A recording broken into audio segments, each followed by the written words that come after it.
Welcome. ഞാൻ കൃഷ് ലിജേഷ്. നമ്മൾ വീണ്ടും ഒരു ചെറിയ വീഡിയോ ആയിട്ടാണ് വന്നിട്ടുള്ളത്. ഈ വീഡിയോയിൽ നമ്മൾ റിവ്യൂ ചെയ്യുന്നത് the concept of analysis, introduction and concept of analysis and types. എന്താണ് അനാലിസിസ്, എന്താണ് ടൈപ്സ്? നമ്മൾ ഈ വീഡിയോ തുടങ്ങുന്നത് ഇവിടുന്ന് തന്നെയാട്ടാ. ട്രേഡിംഗ് എന്ന് പറഞ്ഞു കഴിഞ്ഞാൽ buying and selling of values.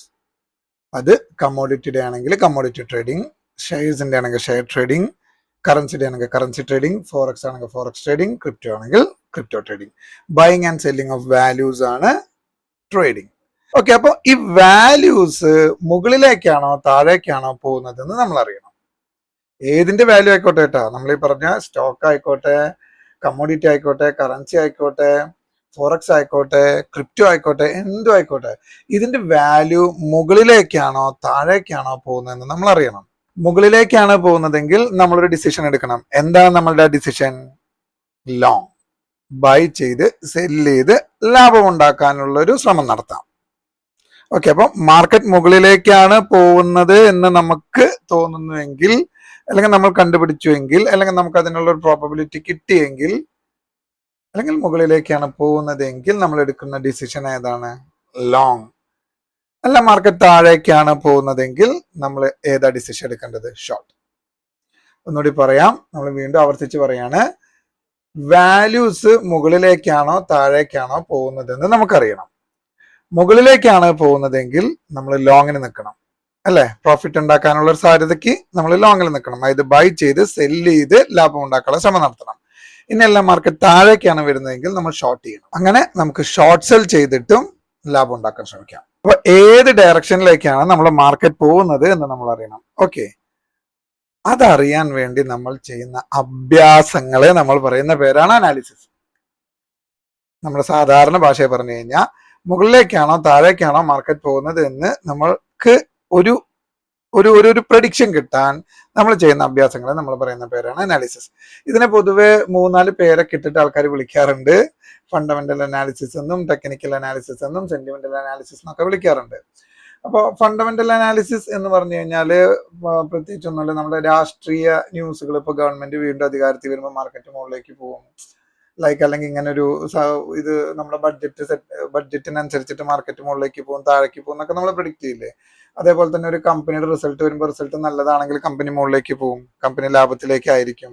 അല്ലെങ്കിൽ ഒരു നല്ല എന്തെങ്കിലും ഒരു പ്രൊജക്റ്റ് ഒരു കമ്പനി അനൗൺസ് ചെയ്യുക, അങ്ങനെയൊക്കെ ചെയ്യുമ്പോൾ കമ്പനീന്റെ വാല്യൂ എന്ത് ചെയ്യും? മുകളിലേക്ക് പോകും. ഇതൊക്കെ നെഗറ്റീവ് ആണെങ്കിൽ ഇതിന്റെയൊക്കെ വില എങ്ങോട്ട് വരും? താഴേക്ക് വരും. അപ്പോൾ ഇങ്ങനെയൊക്കെ നമ്മൾ സ്റ്റോക്കിന്റെ വില മുകളിലേക്കാണോ താഴേക്കാണോ പോവാന്ന് നമ്മളിങ്ങനെ പ്രിഡിക്ഷൻ ചെയ്യില്ലേ? അതിനെ നമ്മൾ പറയുന്ന പേരാണ് ഫണ്ടമെന്റൽ അനാലിസിസ്. ഓക്കെ, ഇനി ടെക്നിക്കൽ അനാലിസിസ് എന്ന് പറഞ്ഞു കഴിഞ്ഞാൽ, ടെക്നിക്കൽ അനാലിസിസ് ഒരു നമ്പേഴ്സിന്റെ ഒരു ഗെയിമാണ്. അതായത് പ്രൈസിന്റെയും ടൈമിന്റെയും ഒരു ഗെയിം. അപ്പോൾ ഈ പ്രൈസും ടൈമും ഉപയോഗിച്ചിട്ട് ഹിസ്റ്ററി റിപ്പീറ്റ്സ് എന്ന് പറയുന്ന ഒരു പ്രിൻസിപ്പിളിന്റെ പിന്നാലെ നമ്മൾ പോകുന്ന ഒരു പ്രോബബിലിറ്റി കാൽക്കുലേഷൻ, അതിനെ നമ്മൾ പറയുന്ന പേരാണ് ടെക്നിക്കൽ അനാലിസിസ്. അതായത് technical analysis is the study of historical prices, right? പഴയ പ്രൈസുകളെ പഠിച്ച് അതിൽ നിന്നും പുതിയ പ്രൈസ് എങ്ങോട്ട് പോകുമെന്നുള്ള ഒരു പ്രോബബിലിറ്റി കാൽക്കുലേഷൻ ഉണ്ടാക്കുന്നതിനെ നമ്മൾ പറയുന്ന പേരാണ് ടെക്നിക്കൽ അനാലിസിസ്. നമ്മൾ പറഞ്ഞു ഇതൊരു പ്രൈസ് കാൽക്കുലേഷൻ ആണ്, പ്രൈസ് കാൽക്കുലേഷൻ മെത്തേഡ് ആണ്. അപ്പൊ പ്രൈസ് നമുക്ക് എങ്ങനെയൊക്കെ കാൽക്കുലേറ്റ് ചെയ്യാം? ഒരു കാൽക്കുലേറ്ററിൽ കാൽക്കുലേറ്റ് ചെയ്യാം, സിമ്പിൾ കാൽക്കുലേഷൻ മെത്തേഡ്സ്. അല്ലെങ്കിൽ ഈ കാൽക്കുലേഷൻ നമുക്കൊരു എക്സൽ ഷീറ്റിൽ ഉണ്ടാക്കാം. ഓക്കെ, അല്ലെങ്കിൽ നമ്മൾ ഇത് കണ്ടുകൊണ്ട് ചെയ്യുന്ന ഒരു കാൽക്കുലേഷൻ മെത്തേഡ് ഉണ്ട്. ആ കാൽക്കുലേഷൻ മെത്തേഡാണ് ചാർട്ട്സ്. ചാർട്ട്സിന്റെ പ്രത്യേകത എന്താ വെച്ചാൽ, ചാർട്ട്സിൽ നമുക്ക് കണ്ടുകൊണ്ട് ഹിസ്റ്റോറിക്കൽ പ്രൈസ് മൂവ്മെന്റ് കണ്ടുകൊണ്ട് നമുക്ക് ഫ്യൂച്ചർ പ്രഡിക്ഷൻ നടത്താൻ പറ്റും കാൽക്കുലേഷനിലൂടെ. ഓക്കെ, അപ്പൊ നമ്മൾ സിംപ്ലി ഒരു കാൽക്കുലേറ്ററിൽ എടുത്തിട്ട് ഒരു കാൽക്കുലേഷൻ നടത്തിയാൽ പോലും അതിനെ നമ്മൾ ടെക്നിക്കൽ അനാലിസിസ് എന്ന് പറയാം. നമ്മളൊരു എക്സൽ ഷീറ്റിൽ ഒരു കാൽക്കുലേഷൻ ഉണ്ടാക്കിയിട്ട് നമ്മൾ ഇതിങ്ങനെ സ്ക്രോൾ ചെയ്തിട്ടൊക്കെ ഇങ്ങനെ എടുക്കുന്ന അതിനെ നമുക്ക് ടെക്നിക്കൽ അനാലിസിസ് എന്ന് പറയാം. ഒരു ചാർട്ട് സ്റ്റഡി ചെയ്യുന്നതിനെയും നമുക്ക് ടെക്നിക്കൽ അനാലിസിസ് എന്ന് പറയാം. പലരും വിചാരിച്ചിരിക്കുന്നത് ചാർട്ട് മാത്രമാണ് ടെക്നിക്കൽ അനാലിസിസ് എന്നാണ്. സ്റ്റഡി ഓഫ് പ്രൈസസ് അല്ലെങ്കിൽ അനാലിസിസ് ഓഫ് പ്രൈസസ്, അതിനെയാണ് നമ്മൾ ടെക്നിക്കൽ അനാലിസിസ് എന്ന് പറയുന്നത്. ചാർട്ടാണ് അതിന്റെ മെയിൻ. അതുകൊണ്ടാണ് chart everything for the trader എന്ന് പറയുന്നത്. ഓക്കെ, ഇനി മൂന്നാമത്തെ വരുന്നത് സെന്റിമെന്റൽ അനാലിസിസ്. നമുക്കറിയാം കൊറോണ ന്യൂസ് വന്നപ്പോൾ മാർക്കറ്റ് എങ്ങോട്ടാണ് പോയത്? താഴേക്കാണ് പോയത് അല്ലെ? ഒരു സെന്റിമെന്റൽ ആണ് അല്ലേ? ലൈക്ക് നമുക്കൊരു വേണമെങ്കിൽ നമുക്ക് പറയാം, ഒരു പെട്രോളിന്റെ ഒക്കെ വില കൂടുമ്പോൾ പെട്രോൾ കമ്പനികളൊക്കെ എങ്ങോട്ട് പോകും? ലാഭത്തിലേക്ക് പോവാം അല്ലെ? ഒരു ഇതാണ്. ലൈക്ക് നമ്മൾ വീണ്ടും നമ്മൾ അതിലേക്ക് തന്നെ വരികയാണ്. നമ്മുടെ ലോക്ക്ഡൌൺ സമയത്ത് നമ്മൾ എല്ലാവരും ഓൺലൈൻ സ്റ്റഡി ആയിരുന്നു അല്ലേ? അപ്പോൾ അതുമായി ബന്ധപ്പെട്ടിട്ടുള്ള സാധനങ്ങളൊക്കെ എന്ത് ചെയ്യും? കമ്പനികളൊക്കെ വില കൂടും. ഇപ്പോൾ ഓൺലൈൻ സ്റ്റഡി നടത്തുന്നത്, അതേപോലെ ഓൺലൈൻ മാർക്കറ്റിംഗ് നടത്തുന്ന കമ്പനികളൊക്കെ കയറി പോയിട്ടുണ്ട്. അപ്പോൾ ഇങ്ങനെയുള്ള രീതികളെ നമ്മൾ പറയുന്ന പേരാണ് സെന്റിമെന്റൽ അനാലിസിസ്. അപ്പോൾ ഇങ്ങനെ പല പേരിട്ടിട്ട് നമ്മൾ വിളിക്കുന്നുണ്ട്. ഇപ്പോൾ നമ്മൾ സ്വന്തമായിട്ട് ഏതെങ്കിലും വേറൊരു അനാലിസിസ് മെത്തേഡ് കണ്ടുപിടിക്കുകയാണെങ്കിൽ നമുക്ക് അതിന് പുതിയ പേരിട്ട് വിളിക്കാം. ഓക്കെ, അല്ലാതെ ഇത് ഇങ്ങനെയാണ് എന്നുള്ളൊരു കൺസെപ്റ്റിൽ ആദ്യം മുതൽ പോണ്ട എന്നാണ് എനിക്ക് പറയാനുള്ളത്. അപ്പോൾ ഇതിന് ആരൊക്കെയോ ഇട്ട പേരാണ് fundamental analysis, technical analysis and sentimental analysis. പിന്നെ നമ്മളിത് പഠിക്കുമ്പോൾ നമ്മളോടുള്ളൊരു ചോദ്യമാണ്, ഇതിൽ ഏതാ ബെസ്റ്റ് എന്ന്.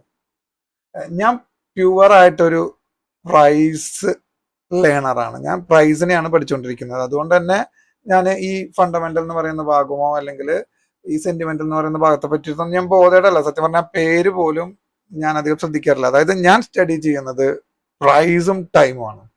അപ്പോൾ പ്രൈസും ടൈമും നമുക്കറിയാം പഠിച്ചാൽ തീരാത്തൊരു സബ്ജക്റ്റാണ്. അപ്പോൾ ഇതിൽ ഏതാ ബെസ്റ്റ് എന്ന് ചോദിച്ചു കഴിഞ്ഞാൽ ഓരോന്നും ഓരോരുത്തർക്കാണ് ബെസ്റ്റ്. ഒരാള് ലാംഗ്വേജിലായിരിക്കും നല്ല കൂടുതൽ മാർക്ക് വാങ്ങിക്കുക, ഒരാൾ മാത്സിലായിരിക്കും കൂടുതൽ മാർക്ക് വാങ്ങിക്കുക, ഒരാൾ കെമിസ്ട്രിക്കായിരിക്കും, ഒരാൾ ഹിന്ദിക്കായിരിക്കും. അപ്പോൾ ഇത് ഡിപ്പെൻസ് ആണ്. അപ്പോൾ ഓരോരുത്തരും അവരവരുടെ ആവശ്യങ്ങൾക്കനുസരിച്ച് അല്ലെങ്കിൽ അവരവരുടെ കംഫർട്ടബിൾ ആയിട്ടുള്ള സോണ് സെലക്ട് ചെയ്യുക എന്നുള്ളതാണ് ഇതിലെ മെയിൻ കാര്യം. അപ്പോൾ ഞാൻ കംഫർട്ടബിൾ ആയിട്ടുള്ളത് പ്രൈസ് സ്റ്റഡിയിലാണ്. കാരണം എനിക്ക് മാത്സ് ഇഷ്ടമാണ്. പ്രൈസ് സ്റ്റഡി ഭയങ്കര ഇൻട്രസ്റ്റിംഗ് ആണ്. ഞാൻ പറഞ്ഞു, ഞാൻ 13 years ആയി എന്നെ ഈ സെഗ്മെന്റിലേക്ക് കൊണ്ടുവന്ന സാറ് എന്നെ ആദ്യം എൻ്റെ കയ്യിൽ തന്നത് എമി ബ്രോക്കർ എന്നും മെറ്റാ ട്രേഡ് എന്ന് പറയുന്ന പ്ലാറ്റ്ഫോമാണ്, അല്ലാതെ ട്രേഡിംഗ് പ്ലാറ്റ്ഫോം അല്ല.